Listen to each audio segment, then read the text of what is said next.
মানুষ বলে গভীর রাত্রে আপনি একা শুয়ে আছেন, যখন কেউ আপনার নাম ধরে বাইরে থেকে কেউ ডাকে, তাহলে ওই ডাকে সাড়া দিতে নেই, কারণ ওই ডাকে যে সাড়া দিয়েছে সে আর ফিরে আসে। হ্যালো সবাই, কেমন আছেন? আশা করি সবাই ভালো আছেন। আপনাদেরকে স্বাগতম জানাচ্ছি আমার হরর স্টোরি বাংলা চ্যানেলে।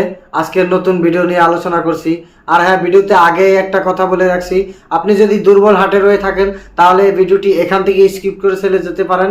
আর হ্যাঁ, ভিডিওটি শেষ পর্যন্ত দেখতে ভুলবেন না, কারণ আজকের গল্পটা রয়েছে অনেক ভয়ানক।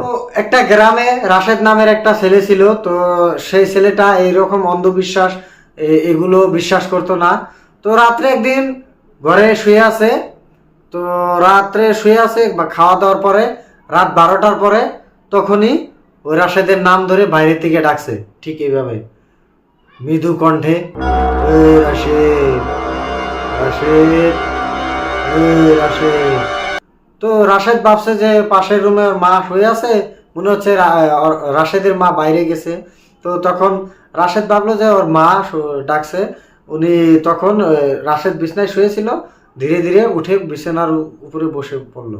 তো তারপর জাপে অল্প অল্প ধাক্কাচ্ছে আর বলছে, এই রাশেদ, রাশেদ, এই রাশেদ, অল্প বেরিয়ে আয় তো, এই রাশেদ। তো রাশেদ ভাবলো যে মায়ের কণ্ঠের জন্য শোনা গেছে, মায়ের কণ্ঠের মতো। তো রাশেদ ভাবলো মা বাইরে যেতেই পারে, তো সেজন্যই রাশেদ দরজা খুলে বাইরে গেল। বাইরে যাওয়ার পরে কিন্তু ওই সাউন্ডটা তো অল্প সময়ের জন্য বন্ধ হয়ে গেল।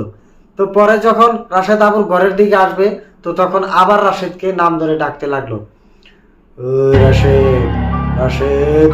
তো রাশেদ ওই সাউন্ডটা ফলো করতে করতে অল্প এগিয়ে এগিয়ে ধীরে ধীরে হাঁটতে লাগলো। আর হ্যাঁ, একটা কথা বলে রাখছি, এই ভিডিওটাকে রাত 12টার পরে দেখছেন অবশ্যই কমেন্ট করে জানাবেন।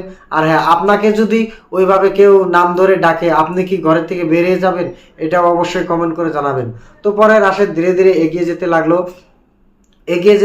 তো রাশেদ পিছে পিছে যেতে লাগলো, আর ওইটা অল্প দূরে ডাকা আরম্ভ করলো, ওই রাশেদ, রাশেদ। তো রাশেদ ভাবছে যে ওনার মা ওইদিকে দাঁড়িয়ে আছে।